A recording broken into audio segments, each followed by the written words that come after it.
Мағжан Жұмабаев 1893-1938 жылдар. 1938 жылғы наурыздың жаңбырлы, жылбысқы күндерінің бірінде ел ішін қан сасытқан тоталитаризмнің тоңмойын қасапшылары қазақтың кемеңгер ұлттық ақыны Жұмабаев Мағжанның өмірін қиды. Алматының Дзержинский көшесінде күні бүгінгідей мелшиіп, соп-сұр қалпын өзгертпей түнеріп тұратын үйлердің бірінің күңгірт жертөлесіне түн жамылып кірген қызыл көз жендеттер шүріппені ғана басты. Әйтпесе, ақын жүрегіне от қару кесенгелі қашан.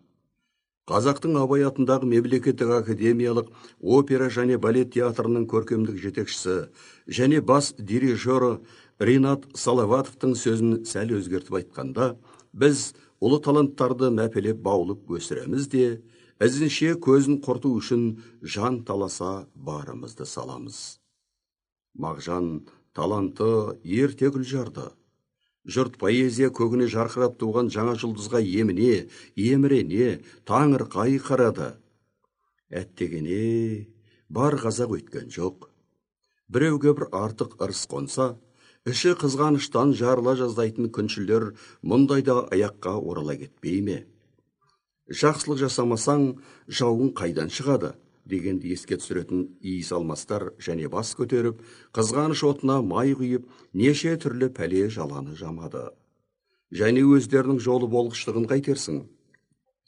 Құланның қасынуына, мылтықтың басуы дәл келедінің кері келіп, жас таланттың сорына сұм заманы қара дауылын үсті-үстіне бұрқатып, көз аштыртпады. Қарсыластары енді саяси айып тағуды қару етіп, соңына шырақ алып түсті. Ол уақыт бастауыш мектепте оқып жүрген бала кезім. Класс қабырғасында күні кеше әспеттеліп ілулі тұрған, жоғары еріннің су ағарына мұрт қойған маршалдың портретін теріс қаратып іліп қойыпты. Бір жауыз халық жауы болып шықты, деп түсіндірді түсі әппақ шүберектей болып кеткен мұғаліміміз. Қалш-қалш еткен жайын, түкірініп, қақырынып сездірмеген сиді. Бірақ естияр бала саналатын біздердің де мұрнымызға бірдеңе баратындай. Әне бір бастықты мына бір оқығанда тіпті мектеп күзетшісінің түнде ұстап әкетіпті деген сумақай хабарларды үлкендер бір-біріне сыбырласа жеткізгендеріне көздері алақандай болып шарасынан шыға жаздайды. Ел ішін үрей алған. 6 бет. Үйлерінде іштен тынып тырс етпесе, сырт орындарда, жиналыстарда қып-қызыл бейсенділер не десе, асыға үсіге қолдарын көтереді. 6 аласы, 5 бересі болмаса да, тап дұшпандары дейтіндерге кектене түсулер керек. Бірақ сезім шіркін сан қырлы ғой. Жүрегінің түкпірінде мүлгіген мүсіркеу, аяушылық сезімдері қаншама бүкбелесең де сыр бермей қоймайды. Айтпақшы, әділеттілік сезімі ше? Ол қап түбінде жатпайтын алмасыңнан кем емес. Буржуазиялық ұлтшыл таңбасы басылып, 70 жыл бойы атының өзін ататпайтын Мағжан ақынын халық ешқашан қиянат сөзге қимаса, бұл не әділеттілік жемісі емей ме? Жүрегі, ойы алатау шыңдарының ақшаңқандай әппақ таза жанның әйтеуір бір қайтып оралатынына ел үміті үзіліп көрмеген. Енді міне сол үміт ақталса, Мағжан ақын тіпті кеңес құламай тұрғанда қайтып оралса, оралу қадамы құтты боп, ақынның ежелгі арманы орындалып, қазақ елінің тәуелсіздікке қолы жетсе, бұл не әділеттіліктің салтанат құруы емей? Өмірі, әдеби һәм қоғамдық қызметі. 1 кезең. Мағжан Жұмабаев, қазіргі солтүстік Қазақстан облысы, ақынның енді өз атымен аталатын ауданда, аймақтағы 1000-нан астам шағын айдынның бірі Сасық көл жағасында 1893 жылы маусымның 25 күні туды. Бұл өлке бұрын Ақмола облысы, Петропавл уезі, Сары Айғыр болысы, кейіндер Полуденовский болысы, Бертін Бейнетқор, тағы бірде Булаев ауданы деп аталған. Мағжан текті атадан. Әкесі Бекен Дәулетті болыс болған кісі. Оның әкесі Жұмабай сауда-саттықпен айналысып байыған. Меккеге барып қажы атанған. Ел сөзін ұстаған беделді адам болған. Көп немерелерінің ішінен Мағжанды бөліп атап, менің атымды осы балам шығарады деп отырады екен жарықтық. Жұмабай 1899 жылы көз жұмады.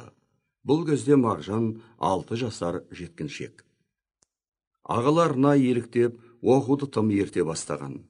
Әуелі ауыл молдасынан біраз оқып, қысында Қызылжарда медресе ашқан. Түркиядан оқыған Мұхамеджан Бекішев деген имамға беріледі. Бұл имам мұсылмандарды шоқындыруға, патша өкіметінің миссионерлік әрекеттеріне қарсы әжептәуір ерлік көрсеткен қайраткер. Патша кеңселерінің қағаздарында Бекішев деп аталады. Ол жазған прокламацияның бір данасы Көкшетаудың қазағы Көшеғұлов немесе Қосшығұлов Шаймерденнің қолымен көшіріліп, Абайдың қолына тиген. Полицмейстер өзі бастатып, Абай ауылына тінту жүргізген кезінде теміскілеп іздегендері осы қағаз. Бұдан әрі Мағжан оқуы жалғаса береді. 1902 жылдан 1906 жылға дейін 4 жыл шамалас Ақия Ақанов деген мұғалімнен оқиды. Сәбеңнің, Сәбит Мұқановтың айтуында, Ақия мұғалім жас Мағжанға арабша тілді білдіреді. Жадид жолымен жазылған тәпсірмен таныстырады. 1906-1910 жылдары Мағжан Қызылжарда Қасен Панамарұлы деген Жадид молдасының медресесінде мұсылмандық білімін шыңдай түседі. 1911-1912 жылдары Уфа қаласында атақты медресе Ғалияда оқиды. 7 бет. Жас кезінде қай адам өз жанынан өлең шығаруға құмартпайды. Жел бастыққа салынбаса да, жел сөзбен әуестенушілік жағынан Мағжан құрбы құрдастарынан қалыспағанға ұқсайды. Дегенмен, өлең жыр есігінің босағасын шындап аттап, тәуекел етуі 1910 жыл. Шығыс Қазақстанның Зайсан ауданында 3 жыл шамасында мұғалімді құрып, со жақтан атақты Оян қазақ атты өлеңдер жинағын бастыруға дайындалып ала келген Міржақып Дулатовпен танысуы, жас ұстазынан орыс тіліне жаттығып, ұлы орыс классикасымен ауыздануы, Абай өлеңдері уызынан қанып ішуі, Омбыда бірлік атты жастар қоғамы құрылып, сол қоғамның Балапан атты қолжазба журналына редактор боп сайлануы, Уфадағы әдеби орта, медресе Ғалияда сабақ беретін татар жазушысы Ғалымжан Ибрагимовпен жиі ұшырасуы, жаңадан бас құрап ұйымдаса бастаған әдеби ортаның жалындап тұрған жас талапқа жәрдемдесуі, осының бәрі темір қанат Балапан таланттың қауырсыны тез жебеленіп, Шолпан атты 1912 жылғы Тырнақалды жинағының басылып шығуына себептесті. Шолпан жинағы Мағжан Жұмабаевтың ақындығының жас шағына, бірінші бастапқы кезеңіне 1910-1912 жылдар нүкте қойып қана қоймайды. Бұл әдебиетіміздің Ыбырай Алтынсарин, Абай, Ахмет Байтұрсынов пен Міржақып Дулатовтың жарқын есімдермен тығыз байланысты. Ағартушылық кезеңнің соңғы бекеті де болатын. Бұдан кейін оқу білімге шақырған өлеңдері болса, жаңалығы там-тұм, ілгерідегі ағартушылық реализмнің сөзін қайталап, күйіс қайырудан әрі аспайтын. Жас Мағжан Абайға еліктеді. Өзі алтын хакім атаған ақынмен бір тақырыпта өлең сөз жарыстырып та көрді. Жазғы тұры, күз. Сонымен бірге бұл кездегі қоғамдық ойдың ұлттық сипаты, орыс империализмнің отаршылдық езгісіне қарсы күрес, әсіресе қазақ поэзиясы мен публицистикасында айқын, ашық, басым сипатала бастағаны мәлім. Осы ағымның ең көрнекті, жаңа өрнекті бастаушыларының бірі Мағжан Жұмабаев болды. Алғашқы жинағының өзі ұлтшылдық сыпат, ұлтжанды, ұлттық деген мағынада алса, мұның өзі тек кітап сөзінде иліктеуден тумаған. Мағжанның бірден ұлт ақыны боп қалыптасуына өмірдің өзі мәжбүр етті. Отаршылық тарихы, кіл қайғы қасіретті тарих. Абылай өлген соң қазақ жерінің ит жыртқан тередей ту талақайы шықты. Басты себептің бірі қазақ халқы ел басынсыз қалды. Бір тор орталықтан басқаратын мемлекет туы жығылды. 1822 жылы хандарынан айырылса, 1868 жылдан бастап округ, облыстарды басқарған сұлтан билерін айырылды. Ендігі қазақ билігі шағын ауылдарды, старшындарды басқарар болыстыққа кейін құлдырады. 8-ші бет. Бұл билік сайып келгенде, айдағаның бесешкі ысқырығың жер жарадыға ұқсайтын. Болыстар ел мүддесін қорғамақ түгілі, өзара қырқысып, партияға жарылып, онсыз да бастары жөпшеңділікпен бірікпейтін қазақтың берекесін алып бітті. Ел билігінен айырылған қазақ бара-бара жер билігінен айырылды. Ен даласы қазына мүлкі деп жарияланды. Қазақ жеріне орыс кеңес жазушысы Дмитрий Форманов жазғандай, Ресейдің келімсектері жебір шегірткедей саранча қаптады. Қазақтың ең шұрайлы жерлері енді солардың еншісіне тиді. Қазақ шөлейтке, резервацияларға күштеп ығыстырылды. Патша қазақты халық есебінде санаттан шығарудың нелер сұмдық айлы шарқысын ойлап тапты. Бұратаныларды орыстандырамыз деп тек қана қаншама әлектенді. Бұл жүгенсіз қарақшылық, озбыр саясат кеңес тұсына нешеме құйтырғы түрде жалғаса берді. Колхоз құрамын деп, қазақтың мал жанын миллиондап ойсыратты. Тың жер игеру сылтауымен қазақ даласына келімсектердің жаңа ұрпақтарын құмырсқадай қаптатты. Нәтижеде қазақ өз елінде өзі азшылықта қалды. Әлімжеттіктің жөні солай деп, қазақ жерін көрші елдерге жырымдап сыйға тартуға көшті. Мағжан ақын осының бәрін болмаса да денін көріп ашынып өсті. Ол дүниеге келердің алдында қазақтар патша ағзамның зорлық зомбылығына көнбей, талай көтерілгенін ер жете білді. Қазақ елінің қарсылығын жою мақсатында отаршылар даланың әр тұсына әскерін төгіп, қойлы ауылдың қасынан апан қазған қорқаулардай Қараөткел, Атбасар, Торғай, Ақмешіт, Петропавл, Өскемен, Семей бекіністерін қорғандарын салды. Ол бекіністер Ащы өзек, Горькая линия деп аталды. Бұратана халық аталған қазақ елінің сорлаған мүшкіл халі туралы сол уақыттағы орыс баспасөзі ашық жазған. Санкт-Петербург хабаршысы газетінің 1897 жылғы 20 нөмірінде басылған мақалада мәселен былай делініпті. Отаршылық саясатына қарсы қазақ халқы о бастан наразылық білдіріп жатыр. Қазақтың байлары дағдылы жайлау қонысынан айырылған соң, сыбайлас отырған Қытайдағы ағайындарына көшіп кеткен, 1869 жылы босып кеткен. Қазірде ешкімге бағынбай, қыр мен ауғанның арасына көшіп жүрген 10 мың үй бар. Бірақ ондай қоныс аудару байлардың ғана қолынан келеді. Кедейдің оған әлі келмейді. Олар амалсыз отырып қалады. 1870 жылдары қазақтың үй басына 50 қарадан келетін еді. 1914-15 жылдары қазақтың үй басына 25-26-дан ақ болды. Жерден айырылу зауалын алдымен тартқандардың бірі Терістік өлке. Шолпан жинағындағы туған жерім Сасық көл өлеңі алдымен ата қоныстарынан қуылып шырылдаған ел мұңын шағады. Өлең кереғар сезімге құрылған. 9-шы бет. Қазақтың кешелі бүгінгі өмірін бір-біріне қарсы қойып жазылған. Алыстан мұнарланып шалқыған көл, бетінде күннің нұры балқыған көл деп, жағасында ойнап асыр салған балаларды, жалтырына көз салып тәтті мұңға батқан ғашықтарды, күліп ойнаған құрбыларды, сапырып сары қымыз ертеңді кеш, басына кеңес құрып дуылдасқан үлкендерді тамашалай келе, соңғы шумағында басқа күйге оқыс ауысады. Үстіңе мұзды суды құйғандай қалтыратып жібереді. Білмеймін не боларын, қайран көлім, жарайды тең болмаса күнмен түнің. Итиіп, қарашекпен келіп қонса, басыңнан құсың ұшып кетер сенің.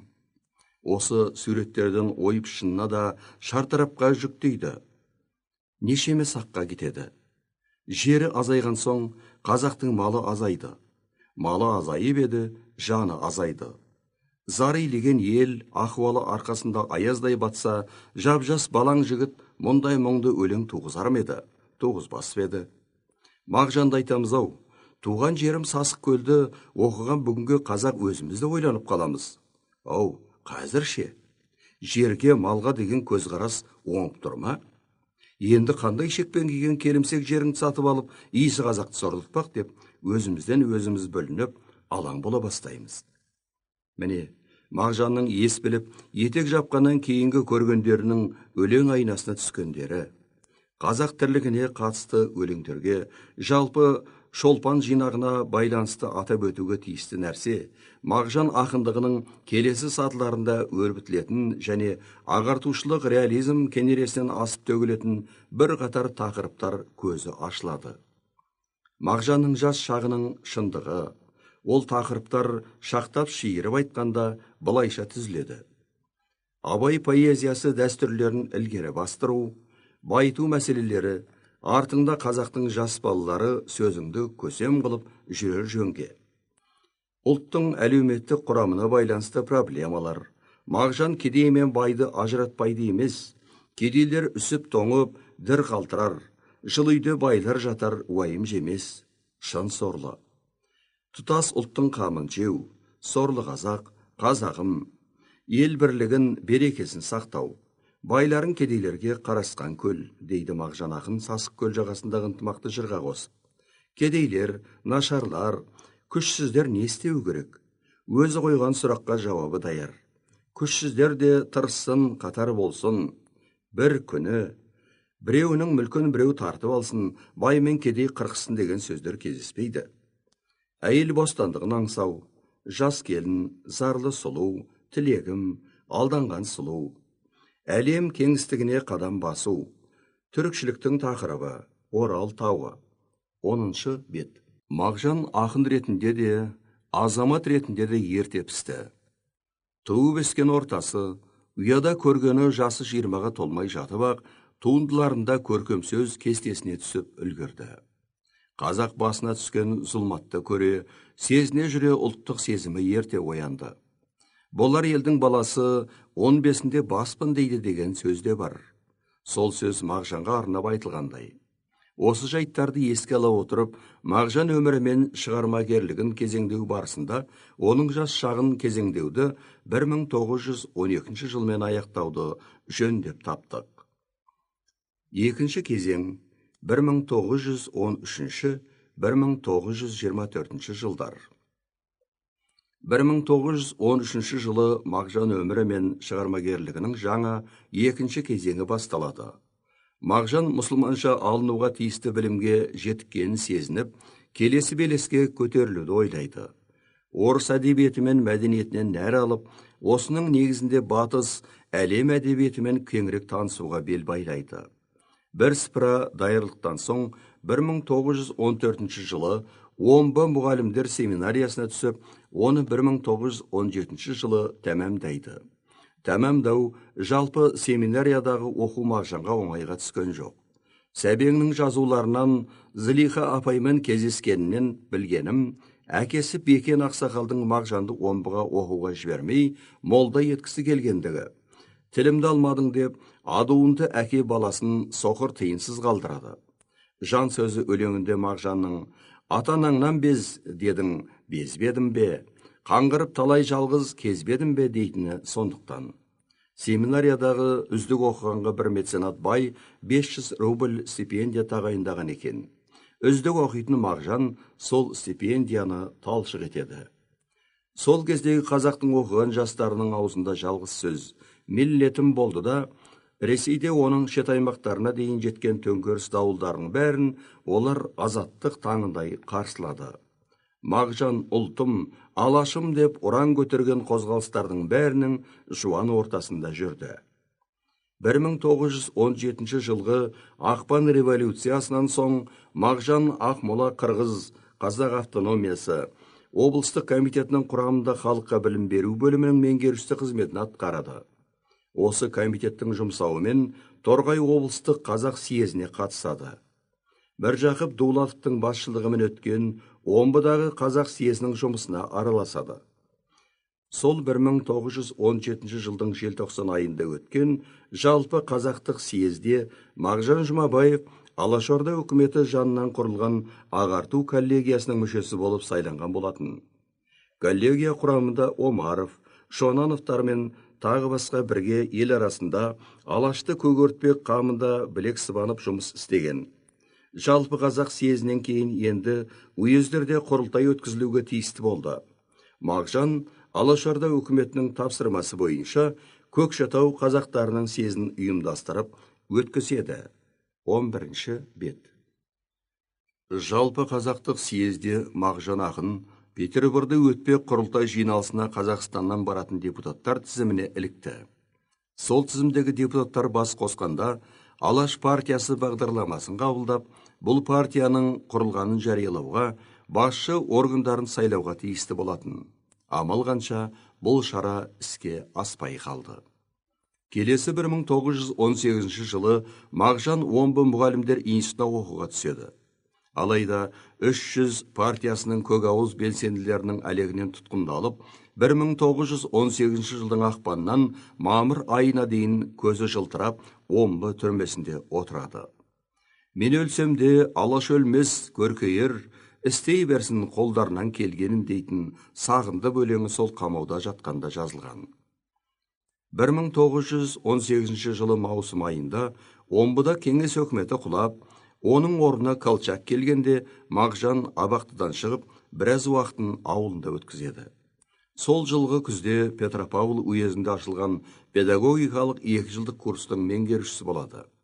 1920 жылы Сібір ревкомы Омбы Қазақ Республикасындағы өзгерістерді халық арасында насихаттау жұмысымен шұғылданатын комиссия құрып, оның құрамына Мағжан да енеді. Бұл кездерде атағы елге кең жайылған ақын Бостандық туы газетінің редакторы қызметіне тағайындалады. Бұл газет Омбыдан Петропавл қаласына көшірілгенде де редакторы еді. 1922 жылдың аяқ шенінде екінші әйелі Зылихамен тұрмыс құрады. 1923 жылы Ташкент қаласына қызметке ауысады. Сұлтанбек Қожановтың көмегімен Казинпростың оқытушысы болып істейді. Сонымен бірге ғылыми комиссияның мүшесі болады. Мұнда шығатын Шолпан журналына, тағы басқа баспа орындарына белсене қатысады. Тергеушіге берген бір жауабында Мағжан 1917-18 жылдардың оқиғалары санама жетпеді. Сахнада не болып, не қойып жатқан түсінбеген көрермен секілді күй кештім десе де, бұл жылдары бірталай қоғамдық істердің басын қайырып тастағаны байқалады. Екінші кезең Мағжан творчествосындағы айрықша бір жемісті, өнімді жылдар болды. Бұл жылдар бедерінде екі бірдей өлеңдер жинағы жарық көрді. Біріншісі ақын Бернияз Күлеевтің «Бастырушыдан» атты алғы сөзімен 1922 жылы Қазан қаласында Татарстанда жарияланды. Екіншісі арасына жыл салып 1923 жылы Ташкент шаһарында Мағжан Жұмабайұлының өлеңдері деген атпен басылып шықты.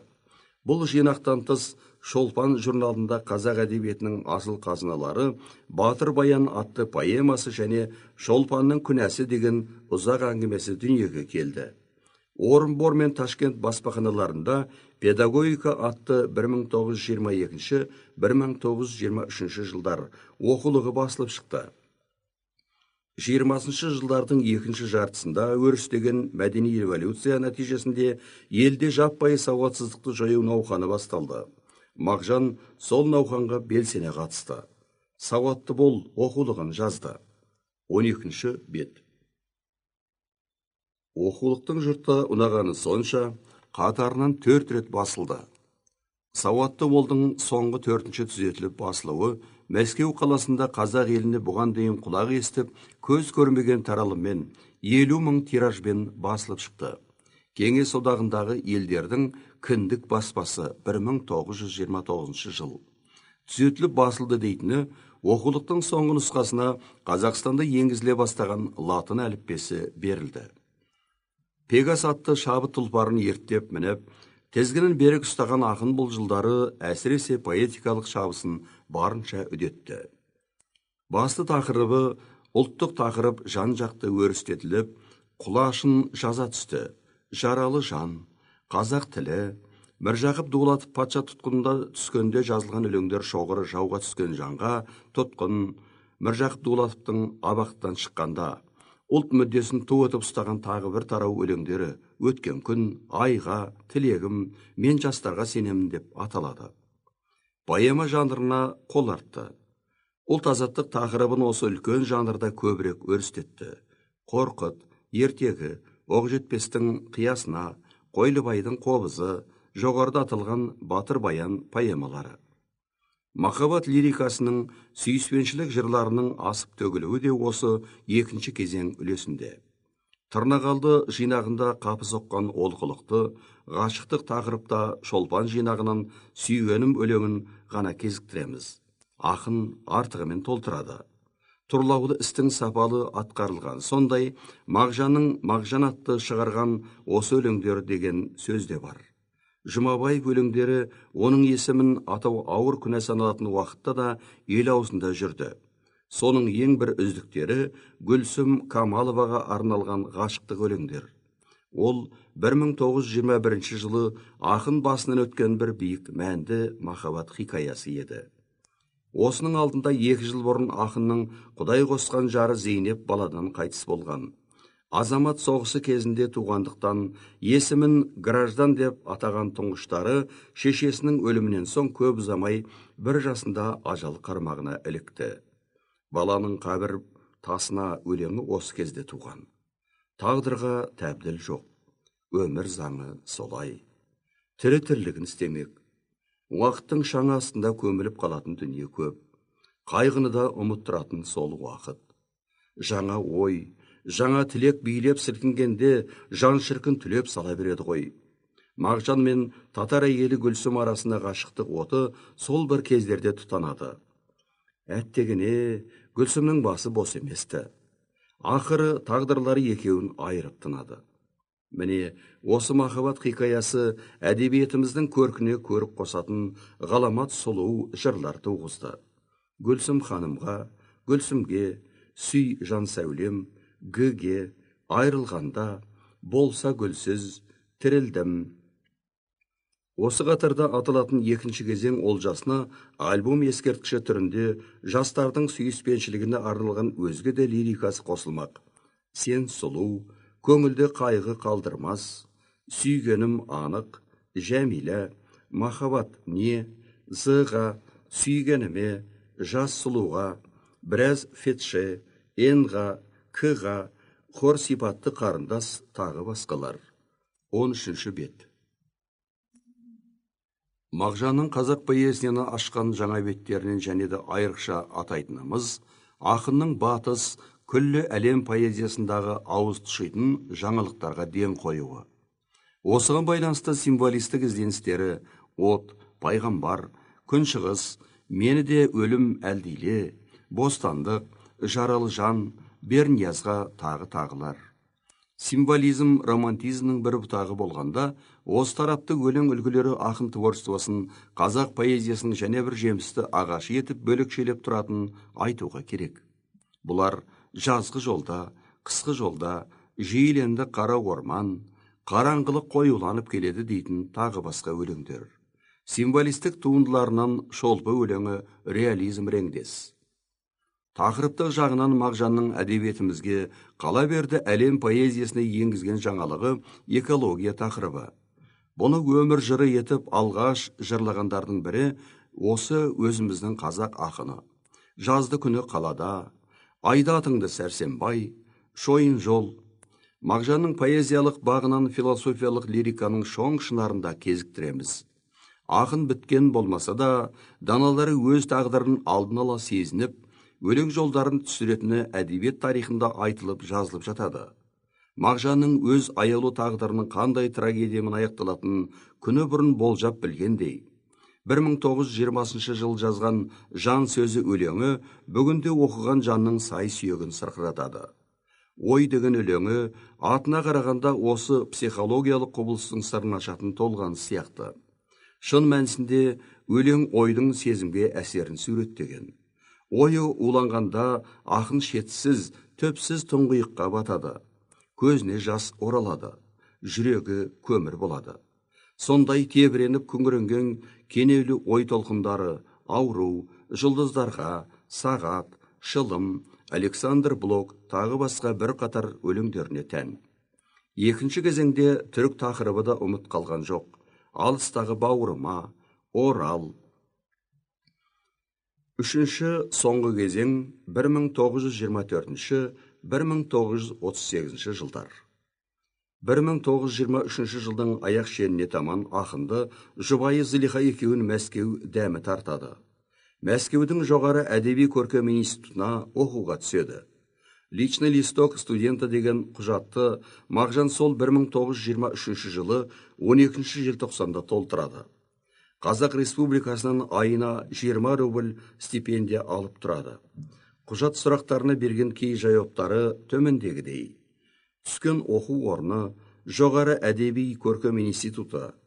Бұрын оқыған оқу орындары омбы мұғалімдер семинариясы және мұғалімдер институты. Жоғары оқу орнына кім жіберген деген сұраққа Түркістан халық ағарту комиссарияты мен Түркістан атқару комитеті делінген. Оқуға түскенге дейінгі мамандығы мектеп қызметкері және газет редакторы. Ата-ана мамандығы мал шаруашылығы. 14 бет. Семья жағдайы үйленген. Қарауымда әйелім деп көрсеткен. 1918 жылдан халық ағарту қызметкерлері кәсіподағының мүшесі. Мүшелік билеті нөмірі 63414.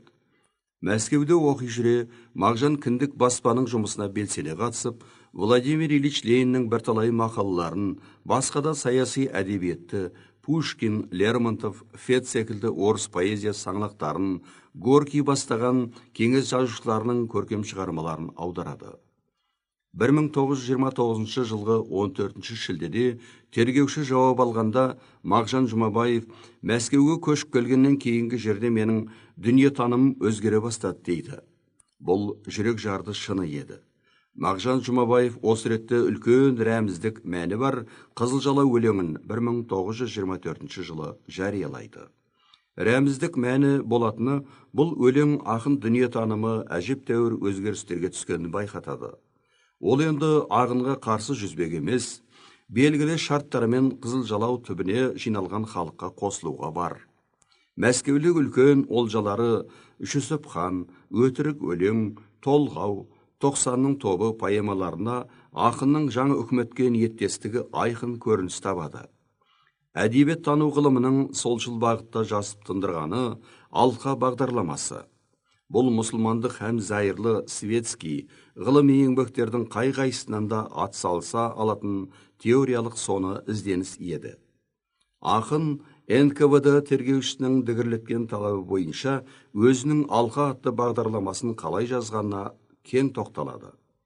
Будучи в Москве, я начал знакомиться с трудами Плеханова, Луначарского, после чего написал критическую программную статью о направлении литературы под названием «Алка», с которой ознакомил Сарсембина Жакена, Амангали Сегизбаева. С этими двумя товарищами была рассмотрена статья, внесены дополнения и изменения, потом ее переписывали и разослали по почте в Семипалатинск Ауезову Мухтарову, в Ташкент группе Аймаутова Жусупека, Байтасова и другим. От Ауезова я получил письмо, в котором он не одобрил эту платформу как очень левую. Программу «Алка» составлял я лично, Жұмабаев. Астын сызған біз, Шереваздан Елеукеновтен. Мұны толық және аудармай, орыс тіліне келтіруіміздің себебі бар. Соңғы кездерде бағдарламаның соңында Мағжанның қолы қойылмаған деген желеумен «Алқа» бағдарламасының авторы Мағжан ғана емес.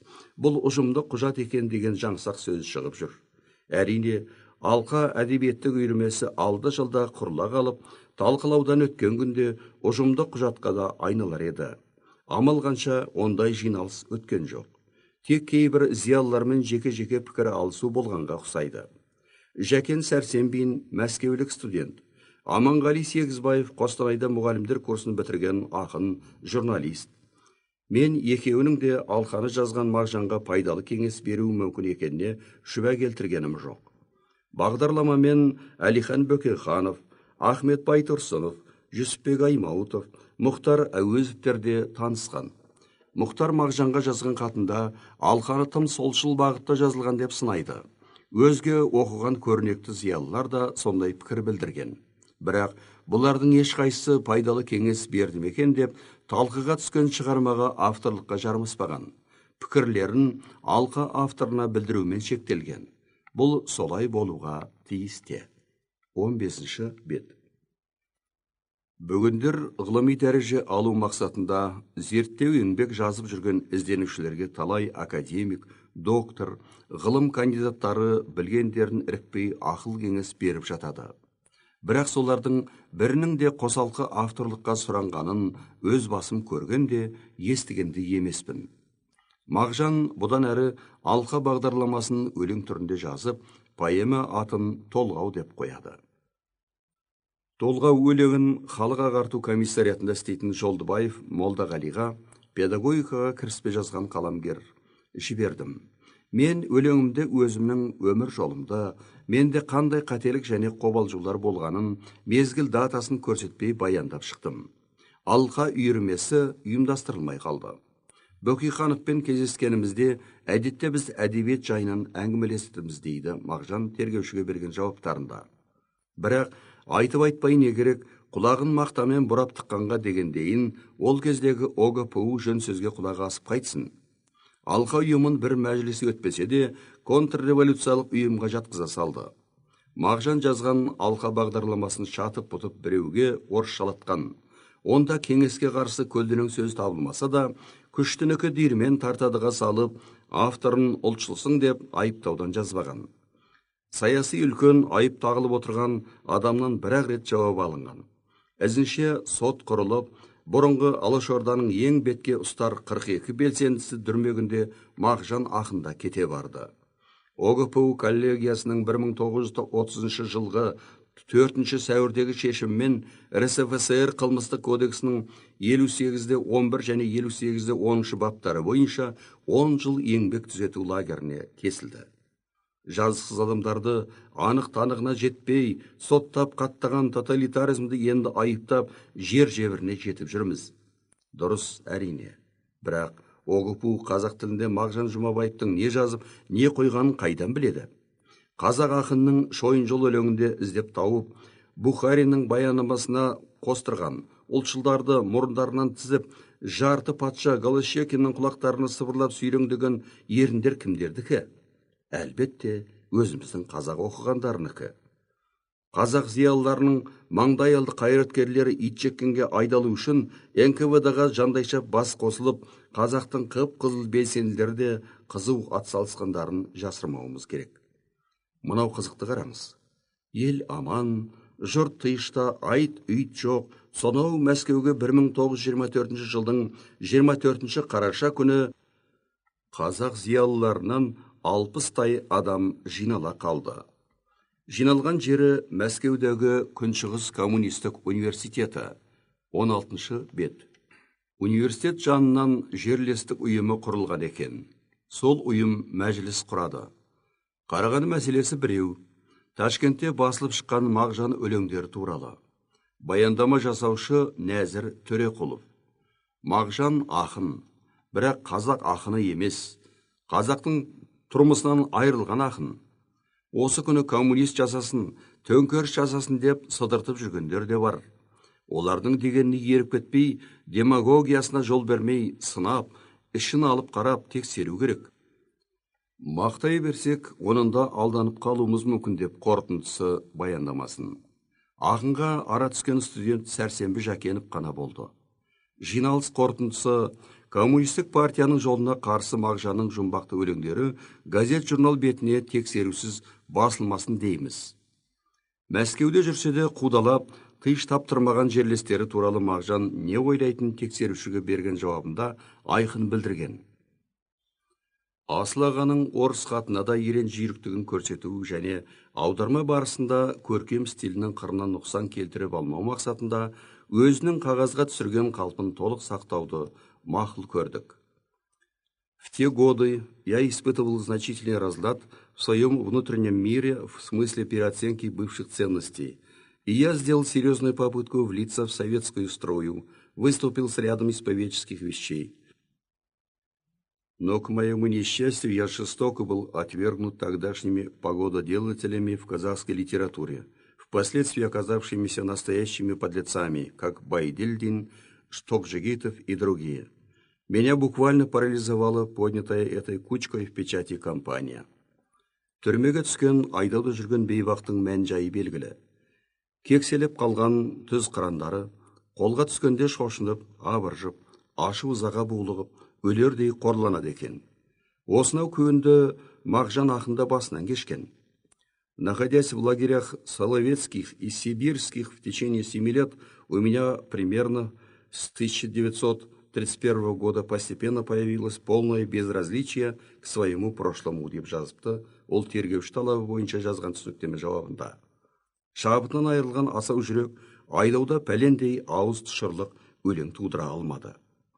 Сүйген жары Зылиха Мағжанның өтініші бойынша Ленинградқа келіп пәтер жалдап тұрады. Карелия орманына аз десек те, көп десек те 14 рет қатынайды. Сол барғандарының бірінде ақыннан жазғандарың бар ма, ала кетейін дейді. Сонда Мағжанның өңі сұрланып, бір түрлі бұзылып кетеді. Бекер сұраған екем деп тілін тістеп қапаланған Зылиха қайтып бұндай сұрақ қоюдан тыйылады. 17-ші бет. Құс тамағы үшін алады дейді атам қазақ. Пенде Мағжан лагердің тәртібіне көндікпегенде қайтеді. Лагердің тамаққа шақырған дабылы оған К деп қызыл көрсеткен бүркітшінің жарылқауында естілетін. Қайткенмен асаулығынан, өлеңге деген аңсарынан, шабытынан бәсең тартса да, ақылдан алласы кеткен жоқ. Лагерде жүріп оқып, фельдшер мамандығына ие болып, күн көрістің және бір айласын жасады. Жалғыз Зылиха ғана емес, Карелия орманына жүдеп жадап жүрген, Мағжанға Ленинградта оқуда жүрген Әлкей Марғұлан келіп кетті. Сәбит Мұқановтың Мәскеуден жазған хатын шамасы 1934 жыл болу керек алды. Сұрығыңды өтесімен Қазақстанға келіңіз деп шақырыпты. Құдай мына тозақтан босануға жазса, елге қайтпаса қайда барып күн көрмек. 1926 жылы Мәскеудегі оқуы тәмам болған соң елге оралды. Бурабайдағы орман техникумда дәріс оқыды. Ол жерден қудалай бастаған соң Қызылжарға қайтып оралып, орыс мектебінде қазақ әдебиеті мен тілінен, қазақ мектебінде орыс әдебиеті мен тілінен сабақ берді. Ақыры немен тынғаны белгілі. Мәскеудегі жерлестері Қызылорда, Алматыдағылармен қосылып артына қалжуыр байласа, өз туған жеріндегі жерлестері іннен суғиған тарақ құйлықтай етіп шығарып, Мәскеудің Бутырка түрмесіне қаматты. Ит жеккенге тентіретті. Мына лагердегі тірлігі желінген қайрақтай етіп жұқартып, тыйтығына жетіп барады. Шіркін, еркін өмір. Бостандық аспанда бір сәт болса да самғағаныңа не жетсін. Мәскеуде өз шығармасын аударған Максим Горький тұрады. Шын сөзі бір етсе, сол кісінің құлағына жетер. Хат жазып, Зылихасын Мәскеуге аттандырды. Бұл жолы ойлағаны іске асты. Хатты ұлы жазушы әйелі Екатерина Пешковаға жолдапты.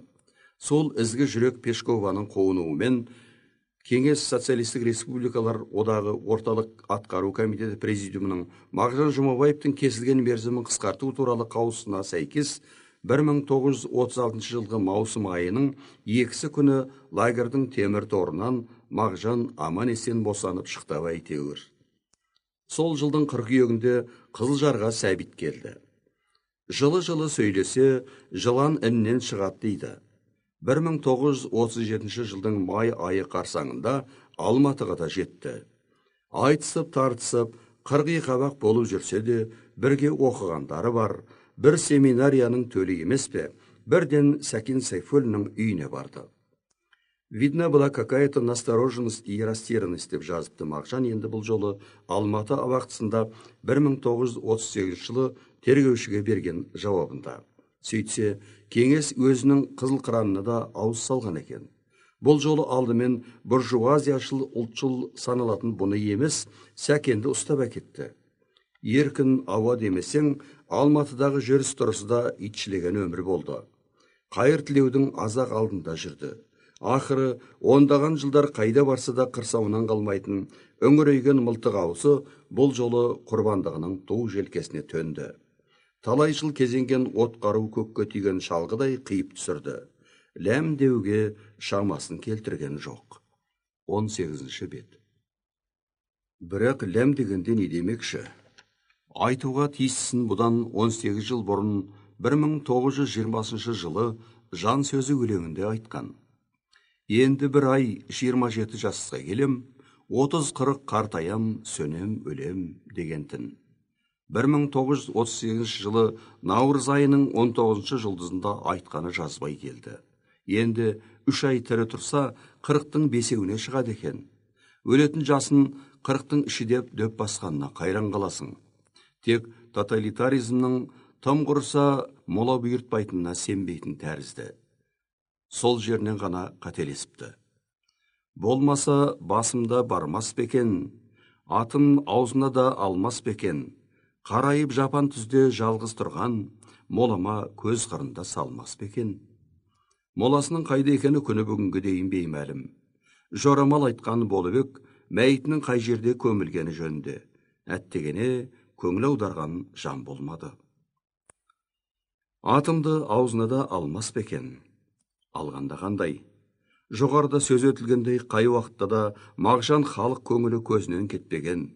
Баспа кітаптары арқылы ма, қол жазба түрінде ме, ауыз екі жатталу жолымен бе, Мағжан өлеңдерін тіпті оның есімін еске алғанның үшін сотқа тартылатын кезде де оқушы тыңдаушы жұртшылыққа мәлім болмаған кезі жоқ.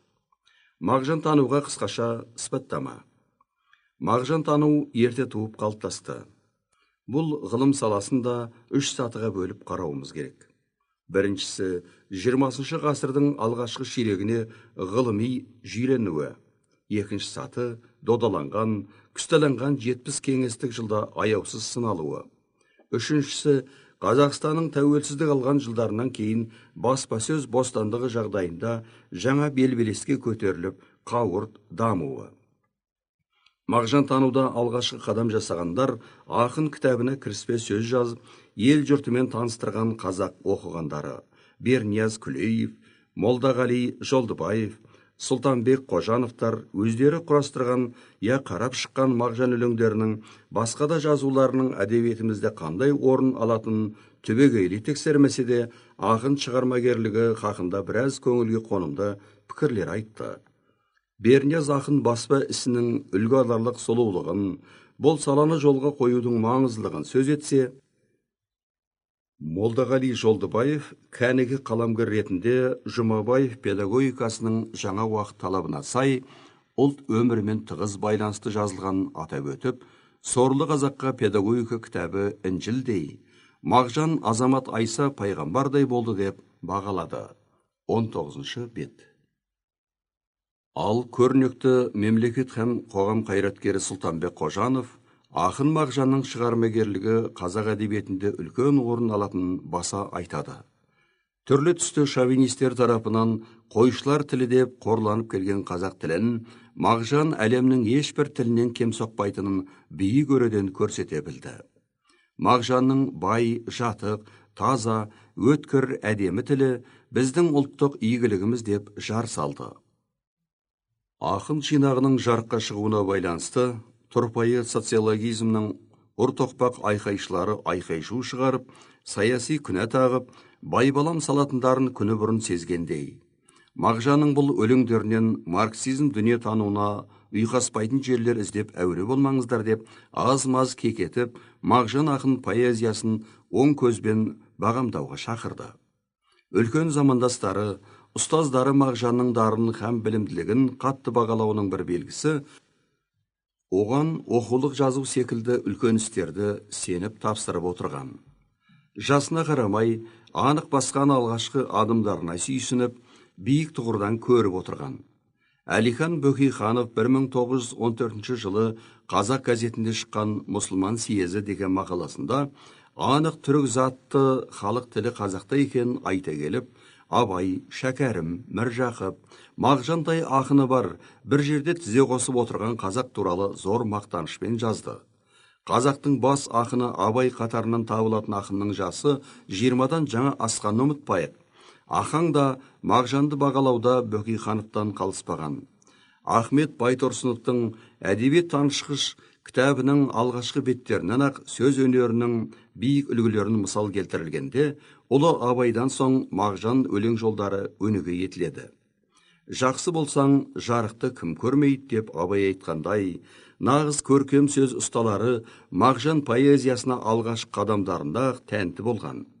Солардың арасынан Мұхтар Әуезовтің ақын творчествосын дүниежүзі әдебиетінің көркем контексті жүйесінде салыстырып, Мағжанның қазақ әдебиетін еуропалық биікке көтерген зор еңбегін тарихи ерлікке балап бағалағаны ешқашан ұмытылмайды.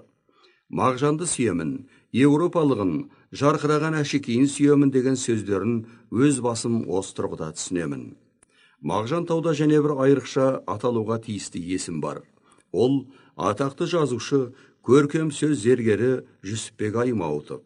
Жүсекеңнің Мағжанның ақындығы туралы еңбегі Мағжан танудың іргетасын қалаған тұңғыш ғылыми жүйелі сындарлы зерттеу. 20-шы бет.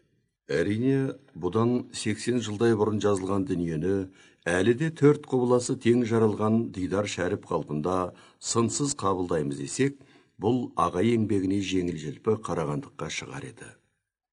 Марксизм эстетикасы, Мағжан дүние танымы, Алаш қозғалысы, Алашорда, Алашордашылар қашты, пысты туралы пікірі мінсіз еді дей алмайсың. Мағжан поэзиясының халықаралық аренаға шығуын оның ұлтшылдығымен, я еліктектігішімен түсіндіруде жеткіліксіз. Жүсекең еңбегі 1925 жылы жарияланды. Сол себепті Мағжан шығармагерлігінің үшінші 1924 жылғы және одан былайғы өлеңдері Аймауытовтың аталған зерттеуінде қамтылмаған. Бұл олқылықтар үшін Мағжанның ақындығы туралы биік мәнді зерттеудің авторы кінәлі емес. Уақыты солай болды. Негізінен алғанда, Жүсекең зерттеуінде Мағжан ақындығының басты қырлары, асыл қасиеттері толық мән мағынасында жан-жақты, ғылыми жоғары дәрежеде қорытылған деп білеміз. Мағжан ұлт ақыны, сыршыл, суретшіл лирик, символист деген Жүсекең анықтамалары өлеңге жаңа түр енгізгені туралы жүйелі, салиқалы пікірлері қазіргі Мағжан танудың іргетас қағидалары есепті. Бүгінгі әдебиеттану өз зерттеулерінде Мағжанның көзі тірі кезіндегі ғылыми пайымдауларды байыта отырып, ақынға айтылған қатаң сынды да ретіне қарай пайдаланып, дұрыс-бұрыстығына әділ қазы болуға тырысады. Мағжан шығармалары кітапхана гулагында ондаған жылдары құлыптаулы жатты. Алайда Мағжан сынды ұлы құбылыстарды күн көзін орамалмен көлегейлей алмайтының сияқты мүлде жасырып қою қиын. Тіпті мүмкін де емес еді. Соңғы 70 жылдан астам уақыт бойы Мағжанға қарсы жойқын сын формасында болса да, әйтеуір ақын творчествосы қоғамдық ой санада ғұмырын ұзарта берді. Кей іліп қақпа сындарды есептемегенде, толымды зерттеу кітаптары да әлсін-әлі бой көрсетіп қалатын. Бұлардың елеулері Сәбит Мұқановтың 20 ғасырдағы қазақ әдебиеті, бірінші бөлім, ұлтшылдық, байшылдық дәуірі 1932 жыл, Әбілді Тәжібаевтың өмір және поэзия, қазақ лирикасының тарихынан 1962 жыл, Бейсембиевтің идейно-политические течения в Казахстане конца 19-го, начала 20 века атты кітаптары. Мағжан Жұмабаев 1988 жылдың аяқ шенінде төпкілікті ақталды. Республиканың аға басылымы Социалистік Қазақстан газетінің сол жылғы 31 желтоқсан күні санында жарияланған «Сағындырған сұлу жыр» деген мақаламен бірге ақын өлеңдері әжептәуір күзеліп, түзеліп басылса да кеңінен жариялана бастады. Сын мен әдебиет ақын өмірі мен шығармагерлігін социалистік реализм принциптерін басшылыққа ала отырып талдауға беттеді. Бірақ жалтағы жоқ толыққанды зерттеулер еліміз тәуелсіздік алып, тоталитарлық жүйе құлап, баспасөз бостандығы күшіне енген кезде жарыққа шыға бастады. Бұл зерттеулер өткен екі кезең әдеби ғылымының жетістік, кемістіктерін ескере отырып, Мағжан туындыларын объективтік негізде жаңа заман биігінен талдап саралайды. 21 бет. Мағжан Жұмабаевтың өз туындыларының бір қатарына әлі де іздеу салынуда. Ақынның Матай би поэмасы із-түзсіз жоғалып кеткен. Қолды болып кеткендері қаншама. Бұған дейінгі ақын шығармалары жинақтарына енген қайсы бір туындылары жаңадан жазылған зерттеулер, басқа да деректер енді жазушы баспасы шығара бастаған көп томдық шығармалар жинағынан орын алады. Мағжанның поэзия саласындағы басқа да жанрдағы еңбектері. Ақынның өмірбаяны, туған, өскен тарихи дәуірі, әдеби рухани ортасы, Мағжан тану ғылымы туралы кіріспе сөзге бөлінетін көлемнің ретіне қарай қысқаша нұсқасы берілгеннен кейінгі жерде енді біраз сөз Мағжан өлеңдерінің ішкі жағына, лирика, поэма, проза саласындағы ізденістеріне арналмақ. Ілгерде ақынның барлық дерлік өлеңіне тақырыптық шолу жасалғандықтан, бұл бөлімнің міндеті ақын шығармаларының идеялық эстетикалық сапасына көбірек зер салу, өсу жолдарына өңіліп, ерекшеліктерін мүмкін қалдарынша тереңірек қарастыру болады. Адам бір орында қатып семіп тұрып қалмайды. Әсіресе біреудің басынан сөз асырғысы келмейтін мен секілді жандар, депті Мағжан тергеушіге берген бір жауабында. Мағжан ақын поэзиясы дамуының үш кезеңінің үшеуінде де үнемі өсу, өрлеуден айнымаған. Бір басқан ізін қайтып шиырламаған.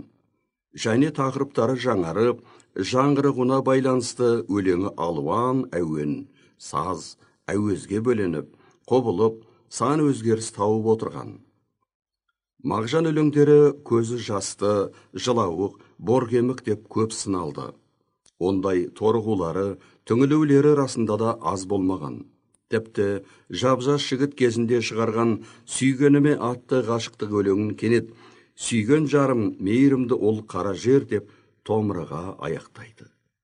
Бірақ сол кездегі қазақтың көзі, құлағы һәм тілі Ахмет қазақ тілінің жаз айларындағы санында. Міне күн, сәулесі алтын жерді құшты, жарыққа қуанысып құстар ұшты. Ізгоймен ерік тілеп, жарық тілеп, ұшамыз бізде жиып есті күшті, дейтін осы жас қайрат, жас пері Мағжан емес педі? Дін үйреткенге, немесе сол газетте дәл сол уақытта шыққан есімді тек таң атсын өлеңін алыңыз. Мұнда ақын жұртының бодандық хал ахуалына, мүскін жағдайына халқының еті үйреніп бара жатқанына намыстанып, шамданады. Сөйтеді де, бұрын мұндай бозөкпе, әрекетсіз емес едің ғой дегендей, елінің ескі ерлік тарихын еске алады. Бұл сәтте өлеңге жігер бітіп, даусы қатайып, әруақ шақырғандай шамырқанады. Жауынгер батырларының алдаспанын қолға алып, қанатты тұлпар мініп, 70 қабат жібекпен белді буып, мұздай темір құрсынанып жорыққа аттанған кездерін аңсайды. Аңсаумен қоймай дабыл ұрады. 22 бет. Қазағым тұш етіне ашты таяқ өтті. Өзіңе де сол керек. Сұр жылан өз оятар қатты шақсын. Шаққаны жанымызға батса, жаңадан жолбарыстай ұмтылармыз деп қайрайды. Ақын құлағына халық жасағының жорыққа шақырып аттандаған айбатты дабылы дер кезінде шалынған ба дерсің. Аталған қос өлең жарияланған соң, бір жыл өтер өтпес, бүткіл сайын даламызда 1916 жылғы халық көтерілісі бұрқ ете түсті. Отаршыл сұр жыланның шаққаны ақын тілегіндей ұлт шымбайына батып-ақ кетіп еді. Ұлт азаттығы күрескеріне қажет өрлік, батылдық, өжеттік қасиеттерге Мағжанның символистік мәнерде жазылған өлеңдері тіптен мәрт. Қысық көзді күн шығыс, болсын соңғы бір жүріс, күн батысқа жүрелік, желкілдеген туменен, жер күңіренткен шуменен қаласына кірелік. Міне, бұл қазақ поэзиясының тарихында жаңа сөз, соны белесті. Орыс, араб, парсы, түрік тілдерін анық жетік білетін Мағжан ақын туған әдебиетімізді әлемдік әдеби процеске қосқан абай жолын онын әрі дамытып, кеңейте түсті. Жоғарыда келтірілген күншығыс өлеңінен үзінді, от, пайғамбар тағы басқа секілді символистік туындылар әдебиетімізді бұрын кезікпеген өзгеше сапаға көтерді. Символизм әдебиет әлемінде 19 ғасырдың аяғы, 20 ғасырдың басында туған ағым. Дүние танымы түптеп келгенде бейсаналық бессознательность теориясы фрейдизмге сүйенеді. Бейсаналық деп нақпана аудармай, соқыр сенім деп тәжірибесі де болар еді. Символистер сананың арғы бетіндегі көзге көрінбейтін тылсымнан шабыт қуатымен, көңіл көзімен, түйсікпен әлдене ақиқатты аңдауға, аңғаруға тырысады. Мысалы, жай көзге күн жерді айналып тұрған секілді, ал көңіл көзімен көрген адам жер күнді айналатын дәл тауып, шындық үстінен түскені мәлім. Символистерде жан сөзін сол көңіл түйсіктер арқылы аңғарып бейнелеуге тырысқан. Қазақ ақыны бергісі орыс, арғысы француз символистеріменен үн қосқанда нақтылы бейне жасаудан тартынып, ой сезім толқындарын символ, рәміз, таңба, ишарат арқылы жеткізуге талаптанды. Үлкен әлеуметтік саяси, жер шарындық мәлі бар оқиғалардың ең әуелі символдық бейнесін тауып барып, олар туралы өлең тиегін сонан соң ағытқан. 23-ші бет. Мағжан еліктегендің жөні солай деп, француз, орыс символистерінің ізімен жорта бермейді. Валерий Брюсов грядущие гунны өлеңінде қыр, жой, қират, кітаптарын өрте, сарай ғимараттарын ойранда, патша тағының орнына көде өсір дейді. Ал қазақ ақыны қырып жою идеясының мүлде бас тартады. Адамгершілік, мейірімділік туын желкілдетеді. Күншығыс өлеңінде әбіліске ерген есерлерге ерген боп, күн қылайық қаласын, құл қылайық баласын деп бір кетеді де, заматында райдан қайтып, керісінше үндейді. Жоқ, жоқ, ашу басалық, гүл қылайық қаласын, ұл қылайық баласын дейді. Қысқасы, қазақ символисті Мағжан Жұмабаев саясаттан гөрі моральдық ар инабатқа негізделген идея көксейді. Күресуін күресейік, бірақ адам қанын топан суындай ағызу жолымен емес дейді. Дүниеге көзқарасында гуманизм, демократизм сарындары күшейе түскен ақын 1918 жылы Колчак лаңы кезінде бостандық өлеңін жазады. Бұл өлеңде де сол қан төгіссіз күрес идеясы дәріптеледі. Бостандық өлеңінде революция мифологиялық бейнеде суреттелген. Өлеңде түсінбейтіндей бұлдыр ештеңе жоқ. Әуелі қырғын соғыстан астан кестеңі шығып, қанды көбігі аспанға шапшып, Інжіл мен Құранды жыртқан, жүрегі қаратас, қанға мас безер дүние бейнесі сазырған түрінде көз алдыңда тұра қалады. Көркемсөз кестесін публицистика тіліне аударсақ, өлеңде 1917 жылғы ақпан революциясынан кейінгі жайлар баян етілген.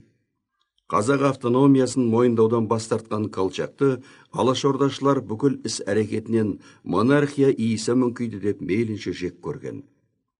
Мағжан Ташкентте шыққан жинағында арнайы сілтеме жасап, бұл өлеңнің 1918 жылы Сібірде реакция дәуіріне жазылған арнайы ескертетіні осы себептен де болса керек.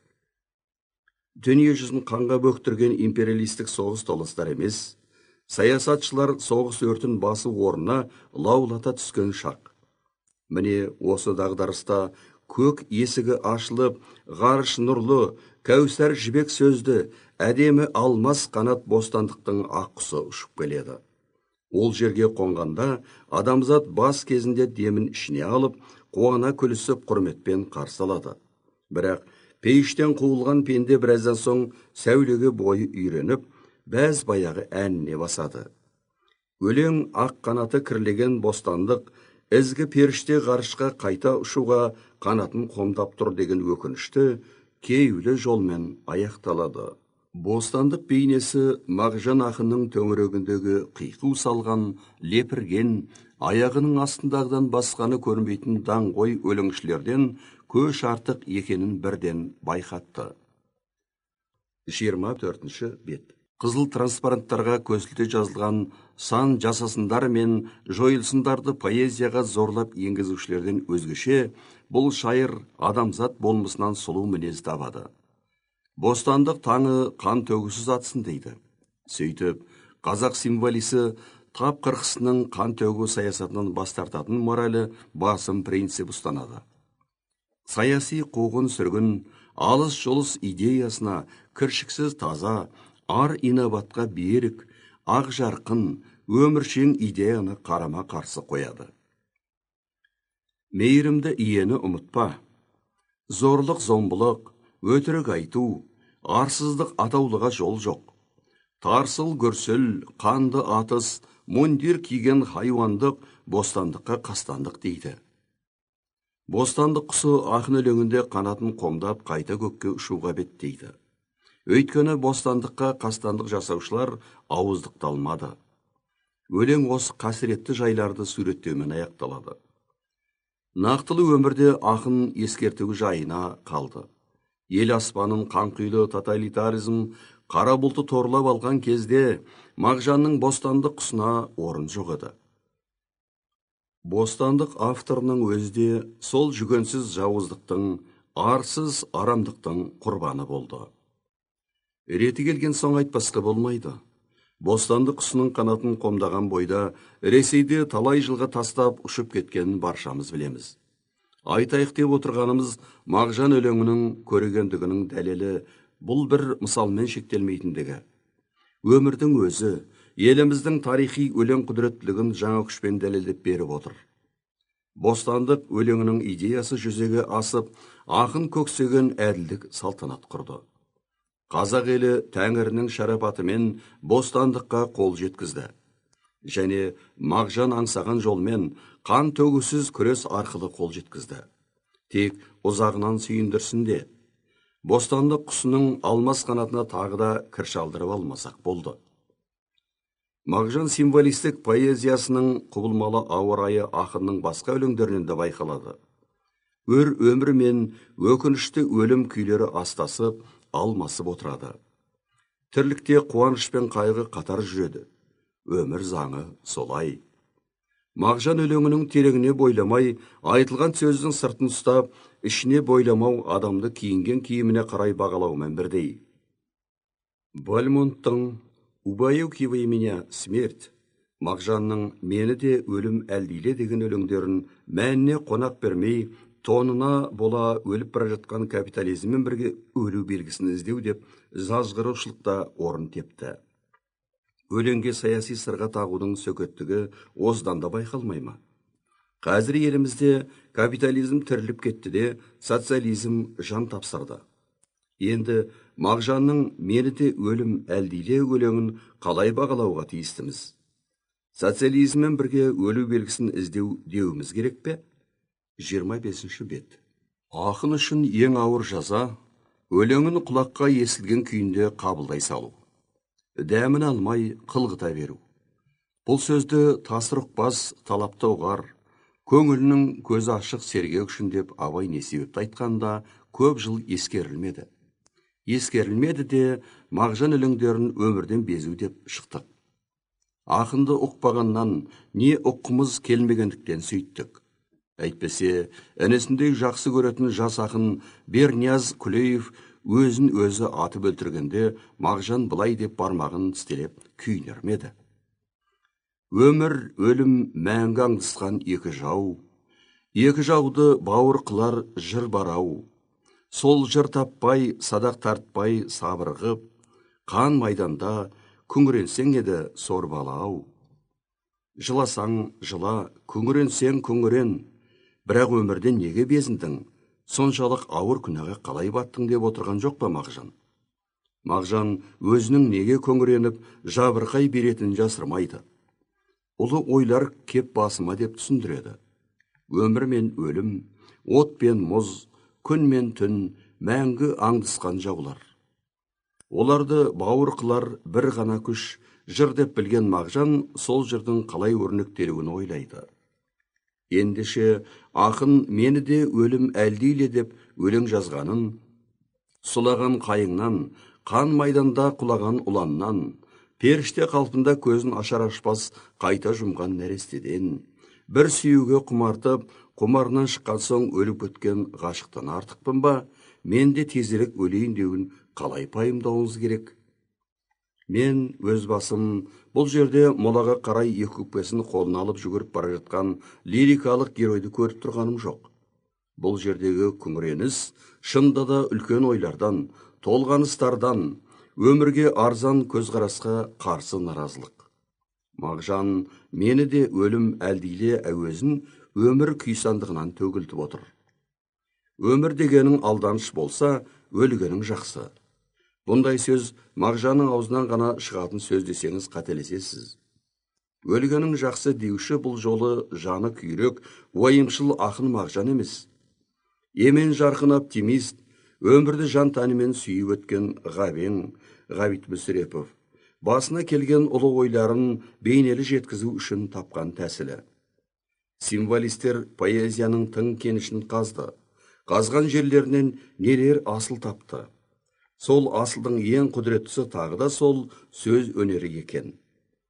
Сылдыр, сылдыр, сылдыр, қанымды қайнатты құрғыр, шық-шық жүрекке тиеді, күлпара талқан боп сыңғыр. 26 бет. Шолпы өлеңін оқығанда маңайының бәрі сылдырап кеткендей боласың. Мағжанның өлеңі дыбысымен, күйімен, ырғағымен қазақ даласын суреттейді деп жазады Жүсіпбек Аймауытов. Өмірге асықтығыңды құстың сызылта салған ән жырлаумен жеткізуге де болады. Ағаштың бұтағына қонып алып, сайрайды осынау әнді қара торғай. Ал бірақ әнге қоспай, құстың сайрауын, жапырақтың сыбдырын, жаңағы шолпы сылдыры сияқты өлең сөздерімен буындарын бір-біріне соғыстырып, қоңыраулата аласыз ба? Бұл ақынның қолынан ғана келетін өнер. Мағжаннан соң Мұхтар Әуезов сұлудың бұрымына шолпы тағып, соның сыңғырын құлағында ойнату арқылы айдай аруды бір көруге құмар етеді. Мағжанның махаббат лирикасы сезім тасқынның нағыз өткел бермес, арғыраған асау арнасына құлаш ұрады. Жүрек дірілін, қан қайнауын, ес кетуін, бар сезімнің июін өлеңмен бебеулетеді. Жан дүниесінің нелері құпия тылсымына тіл бітіретін сиқырлы қуатымен ерекшеленеді. Сүй, жан сәулем, тағы да сүй, тағы да. Жылы, тәтті у тарады қаныма. Бұл ләззаттың бір минутын бермеймін, патша тағы бүкіл дүние малына. Уланған адам өледі. Адам өміріне қауіпті болғандықтан үрей сезімін тоғызып жиіркентеді.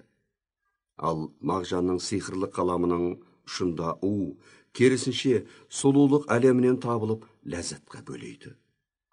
Күнделікті қарапайым сөздер, жылы, тәтті, ақын жүрегінің қиялы көкірегінде ғажайып қима боп қиылып, адамның тіл жеткісіз ең бір рақат сәтін соншалық іңкәр сезіммен сөйлетеді. Поэма «Құзына өрлеу».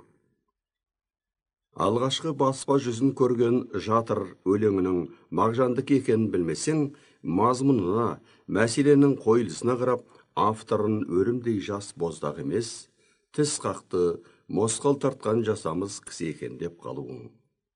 Өйткені өлең бірден ұлт аспанына самғап шығып, барша қазақ қауымының жоғын жоқтап, мұңын мұңдайды. Оның мені өзгеше сипат алады. Күллі қазақ меніне айналғандай әсер береді. Сол себепті исі қазақ үстінен қарағандай боп, басқа жұрт от жегіп, көкте ұшып, суда жүзіп жатқанда, сен неғып көш артында салпақтап тезектеріп жүрсің деп, киіз туырлықты жұртын түгел кінәласа, онысының дұрыс-бұрыстығын айыру қаперіңе келмейді де. 27 бет.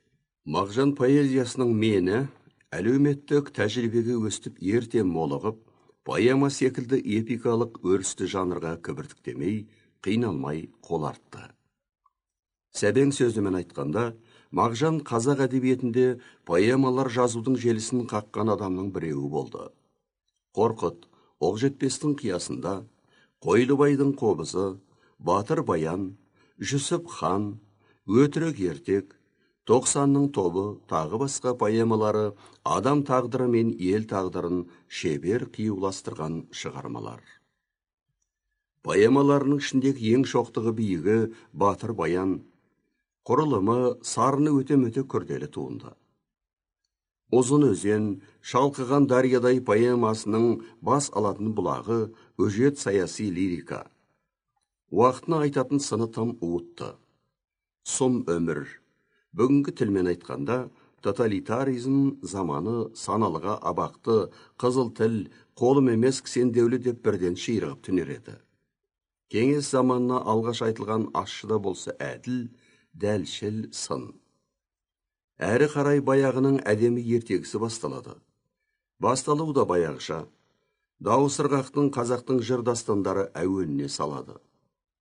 Жиылды өңшең ноян ығай-сығай, бай жігіт тас болат пен би толы бай. Ту баста Абылайды хан көтерген, қамқоры қарауылдың шешен қанай. Ашуы жауған қардай шөккен нардай, қарт қыран қанжығалы, қарт бөгенбай деп көсілте жөнелгенде оқып емес, естіп отырғанын көне даламыздың айыры көмей, жезтаңдай жырауларының бірімі деп те қаласың. Ескі қазақы қас жыраулық әуен, бірақ негізгі әңгімеге көшкенде толастайды. Негізгі әңгіме бұрын қазақ әдебиетінде атымен жоқ психологиялық терең талдауларға беттейді. Не қилы сезім сергелдеңдерін саралайды. Махаббат пен борыш, жеке мүдде мен ел мүддесі үйлеспей, кері қалаң екі удай сезім бір-бірімен жолысып айқаса кетеді. Ақыры айқас трагедиямен тынады. Батыр баянның інісі Ноян мен оның ғашығы Қалмақ қызы Толқыншашты өлтіруі бұлай қарағанда әділ жаза. Өйткені Ноян жау қызының азғырындысына көніп, елін тастап Қалмаққа өтіп кетпекші болып қашады. Отанына опасыздық жасайды. Бірақ бұл түйінге де түпкілікті тоқтай алмайсың. Поэма толғаныстарында шие байланған психологиялық шешімі қиын сарым бар. Ол істің пендешілік жағы. Батыр баянның өзде Қалмақ қызына ғашық. Інісі Ноянды жайратып салу одан кек алумен бәс. Ал туған ініден кек алу жөні бар қисында мін жоқ істеуге келмейді. Ағалық сезім дегенің бар. Бауыры құрғырды өлімге қимайды. Осының бәрі жиналып, қосылып, қордалана келе, Батыр баянның ішінде өрт сезім лаулатады. 28-ші бет. Ақыры бас кейіпкер қайғының салмағынан жаншылып, шыдамы бітіп, ажалына қарсы шабады. Бұл тұсқа дейінгі драмалық тартыс реализм негізінде өріс алады. Поэманың тағы бір ерекшелігі аяқталар шенде реализмі романтикалық реңк алады. Кейіпкер құдды бұл дүниенің адамы еместей, қалың тұман ойларға шомады. Жау қолынан өлді десе, жаны романтика тұманына сіңіп кетеді. Поэмада жан диалектикасы суретшілік өнермен жұптасады. Қомағай, қара топырақ бүлкіл қағып, асығып екі жастың қанын ішті деп өрнектейді. Мағжан қаламының ұшында қазақ табиғаты қалай жанданып, жайнап сала береді. Көкшені күндіз түні мұнар басқан, қап-қара бұлттар менен құшақтасқан, алдыңда бұйра жалды бөлек тау тұр, көкшеге қосылмаққа қойнын ашқан. Мөп мөлдір, дөп дөңгелек көл ортада, жел ойнап, ақ бетіне меруерт шашқан. Бұл сөзбен сұлулыққа іңкәрлік іздейміз. Ал сол сұлулық өзге бір мағынасы нәзіктіліктен аулы шалғайлау эстетикалық категориямен жалғасса ше. Ерлік, қаһармандықпен ұласып, дала дастандарының бұл өлкеде туындайтындығы табиғи нәрсе екенін нақтылы бейне арқылы көрсетсе ше. Оқжетпес қиясында суреттелетін тәкаппар қияларға өрмелеп көріңіз. Сонда көңіліңіз Мағжан ақын жырындай таситыны, Мағжанша әндететініңіз кәміл. Арқада бурабайға жер жетпейді, басқа жер ойды ондай тербетпейді.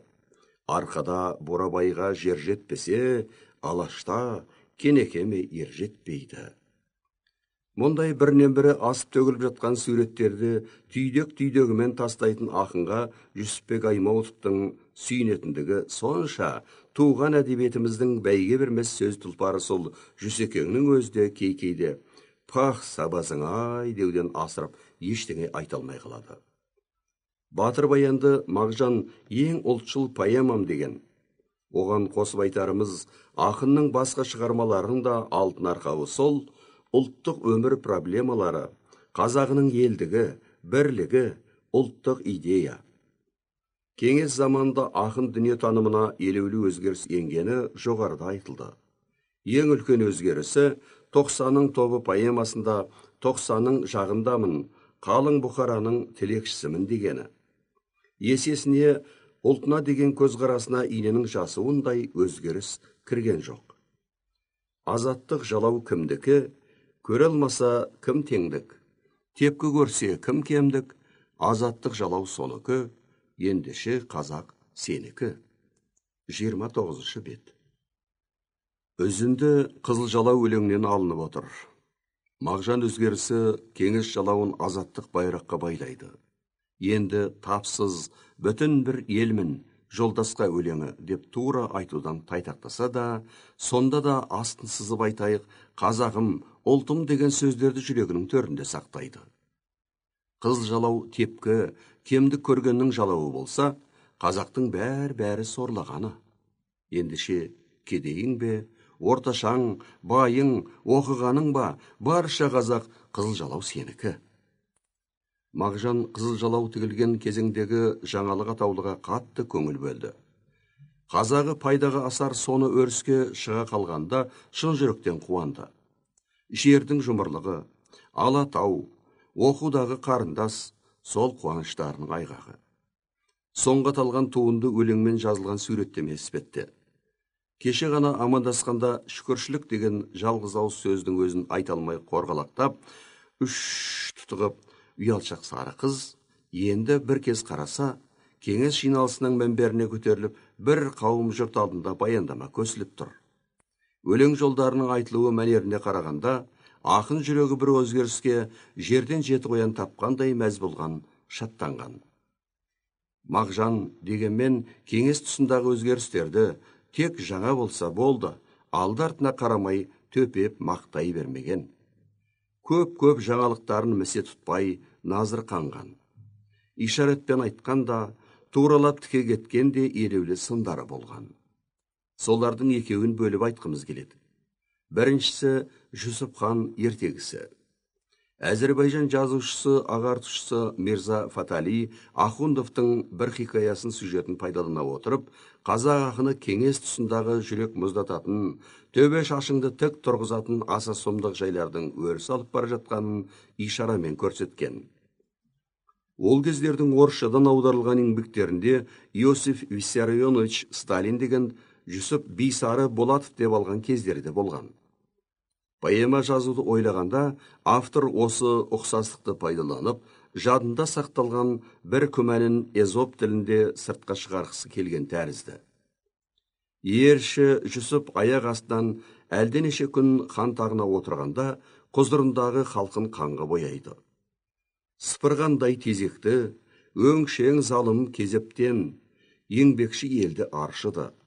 Осы секілді жолдарды оқығанда, басқарған жылдары ел қанын суша ағызған генсек Иосиф пен Ерші Жүсіптің жазаланған кісілердің өлігін тезекше сыпыруларының арасында бір байланыс барау деген ой басынан шықпай, орнығып алатыны рас. Бұған қарап біз Сталин культін сынауды да бастан берген осы бір қазақ ойшылау деп топшылаймыз.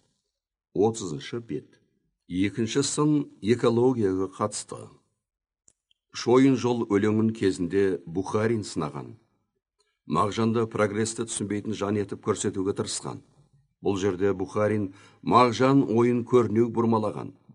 Қазақ ақыны шойын жол даламызға қызығын ғана емес, бұзығында тиеп әкелетінін нақты суреттермен көрсете білген. Қазақ ақыны урбанизм желігінен ат тонын ала қашты. Қаланың біліммен қаруландыратын, қала өнерін үйренбеген адам жарты адам есепті екендігін Мағжан түсінбеді емес. Бірақ қаланың пайдасын ғана көріп, зиянын көрмеу, нағыз көрсоқырлық деп қорытындыға келген. Қаланың демалысы от түтін, сасық иіс ауыр тым. Жүрегі айнаған лирикалық кейіпкер қаладан қашады. Сардаласын сағынып, қаладан шыққанша асығады. Айда атыңды, Сәрсенбай. Ақын көрегендігіне бүгіндер қайран қаласың. Өлең жолдары қазіргі экологтар сөздерін мұқият көшіріп алғандай әсер етеді. Өткен ғасырдың 20-шы жылдары экология мәселесін биік дами деңгейге көтерген жазушы. Кеңес одағы тұрсын, әлемде де кемде-кем болғанын ескерсек, Мағжанның ақындық алғырлығына бас имеске амалың жоқ. Әлем, адамзат және ұлт ақыны. Жер шары денсаулығы, жалпы халықаралық тақырыпты қозғау, күншығыс, күнбатыс арасы, ұлт һәм адамзат мәселелері Мағжанды 20-шы жылдардың босағасын аттар-аттамас жан сөзін тебірене жазғаннан бертін тіптен қатты ойландырғаны байқалады. 30 әлде 40, одан әрі жер басып жүру неғайбыл екенін сезгендей болғанда, өмірінің соңғы шағының үлкен қорытындысы өзі ақын деп қана емес, одан да зор хаким деп тағылым ететін Абайдың адамзаттың бәрін сүй бауырым деген ойына өрбіткені. Досы да, қасы да, Мағжан Жұмабаев ұлтшыл деп бірі мақтап, бірі даттап айтқандарына жауабы да еді. Ол жауабын педагогика атты еңбегінде көсемсөз әлпетінде былайша тұжырымдаған. Өз елін сүю дегеннен адам өз халқынан басқа халықтарды мейлінше жек көрсін, басқа халықтарға қасқыр боп тисін деген сөз шықпайды. Адам шын ізгі адам боламын десе, халық ісі, халық пайдасы жолында құрбан бола білсін деп, қазақтың жазушысы Міржақып Дулатов үлгі етеді де, іле адам өз халқының адамдарын сүюінің үстіне басқа халықтардың адамдарын да сүюге міндетті деп, гуманистік зор мәнді қорытынды жасайды.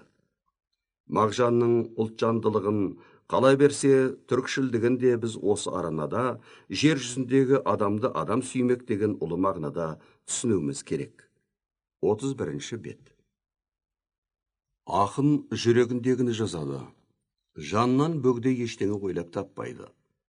Мағжан түрікке алыстығы бауырым деп үзілсе, ол жырлары басқа елдің түрік еліне қасқырша тигеннен наразылықтан туындаған. Түрік тақырыбы Мағжан поэзиясында сонау медресе Ғалияда оқып жүргенде басталған. Шолпан жинағына 1912 жыл шамасында енгізілген Оралтау өлеңіне қарағанда, бұған шәк келтіре алмайсың. Бұдан кейінгі уақытта бұл тақырып сан жағынан да, сапа жағынан да дами түскен. Олар алыстағы бауырыма, жер жүзіне, қазақ тілі, тез барам, Түркістан, Тұранның бір бауында, Орал өлеңдері. Мағжан поэзиясында түрік өлеңдерінің өрістеуіне әлденеше себептер бар. Ең бастысы, отаршылыққа қарсылық, дүние жүзіндегі ұлт азаттығы қозғалысының күрескерлерімен бірлесе тізе қосуы. Қазақ сол ынтымақ бірлікті ту етіп ұстаса, ежелгі туыстығын бекіте түссе деген ақын тілегі Түркістан өлеңінде мақтаныш пен мақсатқа толы. Тұранда түрік ойнаған ұсап отқа, түріктен басқа от боп жан туып па, көп түрік енші алысып тарасқанда, қазақта қара шаңырақ қалған жоқ па. Бүгін біз Мағжан түрікшілдігін мақтан тұтқанда, оның мән мағынасын кеңірек пайымдаймыз. Әдебиетімізде ол тұңғыш рет жеке дара көтерген түрік тақырыбының халықаралық маңызы зор дейміз. Бір кезде түрік ағайындарымызға ақын, бауырым, сен ол жақта, мен бұл жақта, қайғыдан қан жұтамыз деп, қазір шүкіршілік жағдай күрт өзгерді. Қуанышымыз қойнымызға сыймайды десек, шындықтың үстінен шыққанымыз. Ендігі арман, о жақтағы, бұ жақтағы қуанышымыз ұзағынан болғай деп тілейсің. Мағжан күншығыс пен күнбатысты шендестіргенде, түрік халықтармен ағайыншылық іздегенде бір ғана мақсат көздеген. Ол жаһанды жаңарту, адамзаттың пейілін жаңалау, көгерту, кеңейту мақсаты. Бұған ақынның жер жүзін топан басса екен дейтін және бір өлеңі куә. Мағжан шығыс, батыс деп жіктемей, екеуін атыстырмай, қоса ойлайды, адамы биік ниет көздейді. Топан суы жер жүзіне қаптап, оулы көбігін шашып, жанды, жансыз жоқ болып, бір өзім тірі қалсам, не істер едім дегенде, ойлайтыны тек ізгілік. Заулап тұрған отымнан жаратар ем жаңа адам дейді. Жаңа адам, Мағжан жобасында қала даланы гүл қылатын адам. Өзін, ұлтын ғана ойлап қоймайтын, күллі адамзат мүддесін көздейтін жан. Шерияздан Елеукенов, 31 шілде 2002 жыл.